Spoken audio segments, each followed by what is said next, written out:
औरत हूँ, इसलिए मुझे ठगना आसान है। अरे दीदी, आप वहाँ क्या कर रही हो? जल्दी चलो, मूवी स्टार्ट होने वाली है। हाँ भाई, बस चलो, मैं आती हूँ। बस इतना ही कह पाई।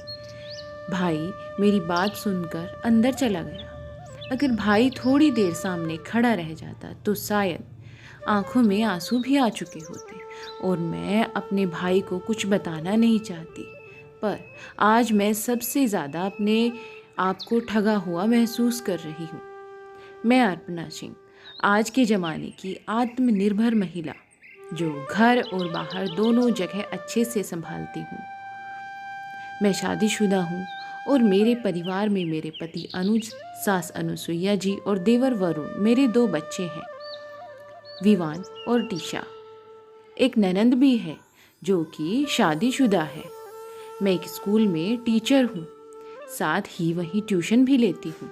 ज़्यादा नहीं तो इतना तो कमा ही लेती हूँ कि अपने आप को आत्मनिर्भर कह सकूँ।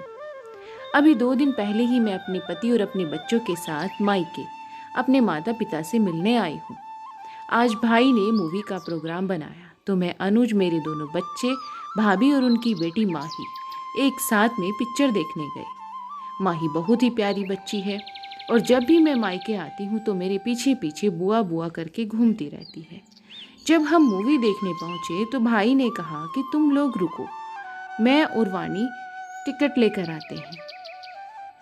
और वो दोनों माही को मेरे पास ही छोड़ गए। उन दोनों के जाने के बाद माही ने पिज़्ज़ा खाने की जिद करी। बुआ, मेरा पिज़्ज़ा खाने का बहुत ही मन है, आप दिला दो।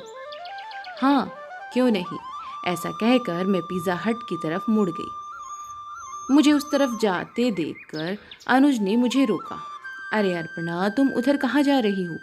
माही का पिज़्ज़ा खाने का बहुत मन है तो सोचा चलो पिज़्ज़ा दिला देती हूँ, तीनों बच्चे मिलकर खा लेंगे। पर यहाँ तो पिज़्ज़ा बहुत महंगा आता होगा।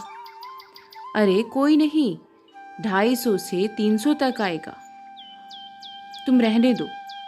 बेवजह 250 से 300 रुपये खर्च करने की ज़रूरत नहीं है। ये लोग तो ठगते हैं, मनमानी के पैसे वसूलते हैं, जबकि इनके पास चीज़ें इतनी अच्छी नहीं होती। अरे बच्ची का मन है तो क्या हुआ? इस बेवजह की चीज़ों पर खर्चा न करके ज़रूरतों की चीज़ों पर खर्चा करना चाहिए। पर मैं तो अपने पैसे से ला रही हूँ, आपसे थोड़े ही ना मांग रही हूँ। मैंने तो आपसे लेने का अपने मन में भी नहीं सोचा। परवर कुछ नहीं, और यह क्या होता है, मेरे पैसे तेरे पैसे। एक बार कहने से समझ में नहीं आती तुमको? तुम ही बड़ी पैसे वाली बन रही हो, बाकी तो सब गरीब ही घूम रहे हैं। अनुज के उखड़े तेवर के आगे मैंने चुप रहना ही ठीक समझा, क्योंकि मुझे पता था कि अगर मैं चुप नहीं होती तो ये ज़ोर ज़ोर से चिल्लाना शुरू कर देते। लेकिन जब मेरी नज़र माही की नज़र से टकराई तो मैंने अपनी नज़र नीची कर ली। मुझे बहुत बुरा लग रहा था उस बच्ची के लिए, जिसने मुझे बुआ कहकर बोला था कि बुआ पिज़्ज़ा दिला दो। पहली बार मुझे ऐसा महसूस हुआ कि मेरे कमाने का क्या फ़ायदा, मैं अपनी छोटी सी भतीजी की ख्वाहिशें भी पूरी नहीं कर सकती। उसके लिए भी मुझे मेरे पति की इजाज़त की ज़रूरत पड़ती है। महज 250 रुपये के लिए मुझे एक छोटी से बच्ची के सामने शर्मिंदा होना पड़ा। इतने में भाई आ गया और हम लोग मूवी देखने अंदर चले गए। पूरी मूवी में मेरा मन नहीं लगा, दिमाग एक ही जगह स्थिर हो नहीं रहा था। मूवी के दौरान बस यही सोचती रही कि आखिर कौन किसको ठग रहा है। आज जब मेरी भतीजी ने सिर्फ एक पिज़्ज़ा मांगा तो मैं कमाई में से 250 रुपये भी तुमको भारी पड़ गए। लेकिन जब मेरी ननंद की शादी थी और मैंने अपनी सारी सेविंग निकाल कर दे दी थी, तब मुझे किसी ने नहीं रोका। वहाँ मुझे किसने ठगा था? तुम्हारे घर खर्चों को संभालते मैं तुम्हारी बराबरी पर खड़ी होती हूँ, तब भी तुम मुझे किसी से नहीं रोका। वहाँ मुझे कौन ठगता है? तुम्हें तो शायद यह भी नहीं पता कि तुम्हारे बच्चों की स्कूल की फ़ीस क्या है। आज बच्चे इतने बड़े हो गए हैं, लेकिन आज तक एक पैसा स्कूल फ़ीस का तुमने जमा नहीं कराया। वहाँ भी मैं अपनी सैलरी से ही देकर आती हूँ, तब भी मुझे किसी ने नहीं रोका। वहाँ मुझे कौन ठगता है? कमाती हूँ मैं, पर उसका एक पाई पाई का हिसाब तुम रखते हो। वहाँ मुझे कौन ठगता है? मेरे पासबुक, मेरे एटीएम कार्ड सब तो तुम्हारे पास है, और मैं अपने पर्स में थोड़ा सा कैश रख करके अपने आप को आत्मनिर्भर समझती रही हूँ। सचमुच यकीन नहीं हो रहा है कि मुझे ठग कौन रहा है। मैं एक औरत हूँ, इसलिए मुझे ठगना आसान हो गया। प्यार के नाम पर, परिवार के नाम पर, ज़रूरतों के नाम पर तुम मुझे ठग रहे हो, और मैं इतनी बड़ी बेवकूफ़, मुझे पता ही नहीं चल रहा कि मुझे कौन ठग रहा है।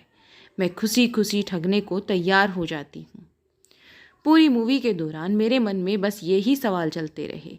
खैर, मूवी पूरी ख़त्म हुई और हम लोग बाहर आ गए। बाहर आने के बाद मेरे बच्चों ने पिज़्ज़ा खाने की ज़िद करी। मेरे भाई ने उन्हें पिज़्ज़ा दिलाया और हम घर की तरफ रवाना हो गए। सब ने पिज़्ज़ा खाया, यहाँ तक कि अनुज ने भी, पर वह मेरे गले से नहीं उतरा। आखिर उसने मुझे मेरी औकात जो दिखा दी थी। बस वह दिन है और आज का दिन है। मैं अपनी कमाई का हिसाब किताब खुद रखती हूँ। शुरू शुरू में घर में हंगामा ज़रूर हुआ था, पर मेरा कहना साफ था, जब मैं तुम्हारी कमाई का कोई हिसाब नहीं लेती, तो तुम लोग मुझसे मेरी कमाई का हिसाब भी नहीं लोगे, पूछोगे भी नहीं उसके बारे में। ऐसा नहीं है कि मैं घर में खर्च नहीं करती, मैं आज भी बराबर का खर्चा करती हूँ, पर अब खुद पर भी खर्चा करती हूँ, और उसके लिए मुझे किसी की इजाज़त लेने की कोई ज़रूरत नहीं है। मैं किसी से इजाज़त लेने के बारे में सोचती भी नहीं हूँ, क्योंकि मैं अपने आप से खर्चा कर रही हूँ। मैं इतना तो मैं कमाती हूँ कि मैं खुद आत्मनिर्भर अपने को कह सकूँ। तो दोस्तों, आपको कहानी कैसी लगी हमें कमेंट्स में ज़रूर बताएं, और कहानी सुनने के लिए आपका बहुत बहुत धन्यवाद। ऐसी ही नई कहानियों को सुनने के लिए आप हमारे चैनल को सब्सक्राइब करें। मिलते हैं आगे आपको एक नई कहानी के साथ। तब तक के लिए धन्यवाद।